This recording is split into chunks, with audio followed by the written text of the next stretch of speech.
Hi అండి. ఈరోజు video ఎండు చేపల ములక్కాడ కర్రీ తయారు చేసే విధానం. ఎండు చేపలు వేడి నీటిలో వేసుకుని పసుపు వేసుకుని నీట్గా క్లీన్ చేసుకోవాలి. అలా క్లీన్ చేసుకోవడం వల్ల నీసు వాసన రాదు.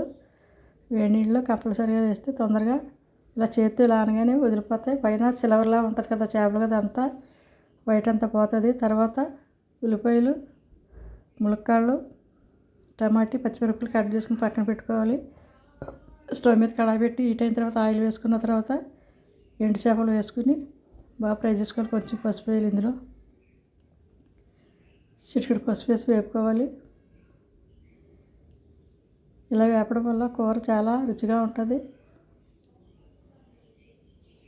ఈ విధంగా డ్రై ఫిష్ని వేపుకుని పక్కకు తీసుకోవాలి.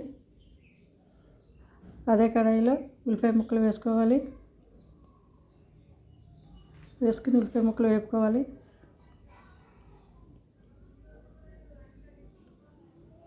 అలా గోల్డ్ కలర్ వచ్చే వరకు ఫ్రై చేసుకోవాలి. తర్వాత టమాటా ముక్కలు వేసుకోవాలి. వేసుకుని బాగా కలపాలి. ఇలా బాగా మగ్గే వరకు కుక్ చేసుకోవాలి. టమాటీని ఇలా గ్రేవీలో మగ్గే వరకు కుక్ చేసుకోవాలి. టమాటీలు తర్వాత కట్ చేసుకుని ములక్కాడ ముక్కలు కూడా వేసుకోవాలి. వేసుకుని ఇవి కూడా పచ్చివాసన పోయే వరకు మగ్గనివ్వాలి నూనెలో.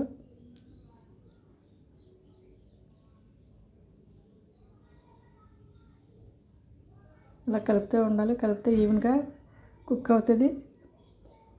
తర్వాత సరిపడా కారం, ధనియాల పొడి స్పూను, ఈ టేస్ట్ తగ్గ ఉప్పు కూడా వేసుకోవాలి. వేసుకుని బాగా కలపాలి. ఇప్పుడు ఎండుచేప ముక్కలు కూడా వేసుకోవాలి. వేసుకుని అలా కలపాలి. ఒకసారి కలిపిన తర్వాత కొంచెం చింతపండు వాటర్లో నానబెట్టుకుని ఆ వాటర్తో పాటు చింతపండు రసం కూడా ఇందులో వేసుకోవాలి. కర్రీలో చింతపండు కంపల్సరీగా వేసుకోవాలి.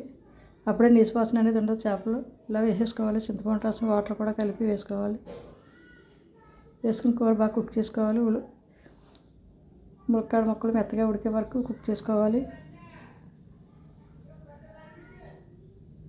ఆ విధంగా గ్రేవీ దగ్గర అయ్యే వరకు కుక్ చేసుకోవాలి.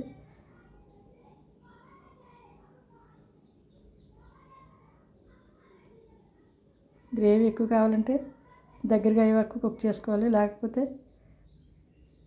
మీరు స్టవ్ ఆపేసుకోవచ్చు. మా ఛానల్ కొత్తగా చూసుకొని సబ్స్క్రైబ్ చేయండి, షేర్ చేయండి, పక్కన ఉన్న బెల్ ఐకాన్ క్లిక్ చేయండి.